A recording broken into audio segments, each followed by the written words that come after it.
ఒక అభివృద్ధి జరిగినప్పుడు కొన్ని అడ్డంకులు వస్తుంటాయి.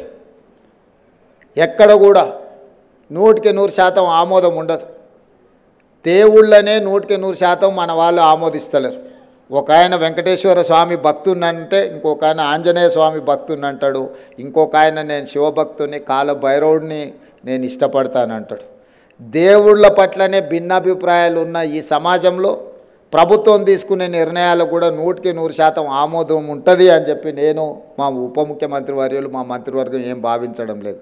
కానీ మెజారిటీ ప్రజల యొక్క సంక్షేమం కోసము, ఈ తెలంగాణ రాష్ట్ర అభివృద్ధి కోసము అడ్డుకోవాలనుకున్న వాళ్ళు, అడ్డుపడితే ఆగిపోతుంది అనుకునే వాళ్ళ పట్ల కఠినంగా వ్యవహరించాలని కూడా ఈరోజు ప్రజల నుంచి మాకు సూచనలు వస్తున్నాయి. ఈ పండగ తెలంగాణ అభివృద్ధి కోసం. అదే కాదు, ఒకనాడు పేదవాడికి తెల్లన్నం అనేదే తెలియదు, పండుగ పూటనే తెల్లన్నం తినేవాళ్ళు.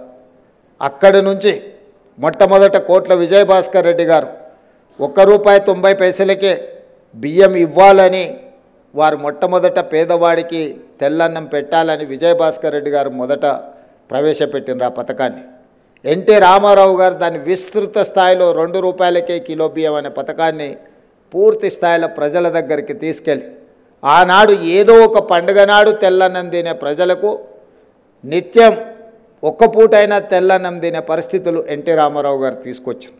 ఆ తర్వాత శ్రీమతి సోనియా గాంధీ గారు ఫుడ్ సెక్యూరిటీ, ఆహార భద్రత చట్టం తీసుకొచ్చి ప్రతి పేదవాడికి 3 పూటల భోజనం ఉండాలి అని భారతదేశంలోనే మొట్టమొదటిసారి ఫుడ్ సెక్యూరిటీ యాక్ట్ తీసుకొచ్చి పేదవాడికి ఆహార భద్రత చట్టాన్ని శ్రీమతి సోనియా గాంధీ గారు తీసుకొచ్చారు.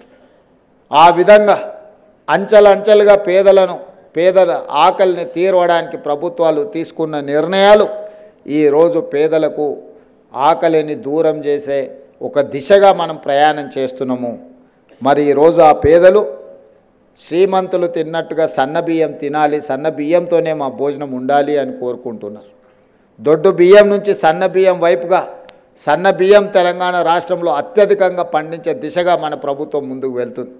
పోయిన సంవత్సరం ప్రభుత్వ ప్రోత్సాహకం వల్ల వరి 1,56,000 మెట్రిక్ టన్నులు, భారతదేశంలోనే అత్యధికంగా వరి ధాన్యం ఉత్పత్తి చేసిన రాష్ట్రంగా తెలంగాణ ముందు భాగాన నిలబడ్డది. ఉమ్మడి రాష్ట్రంలో కూడా ఇంత పంట ఎప్పుడు పండలేదు.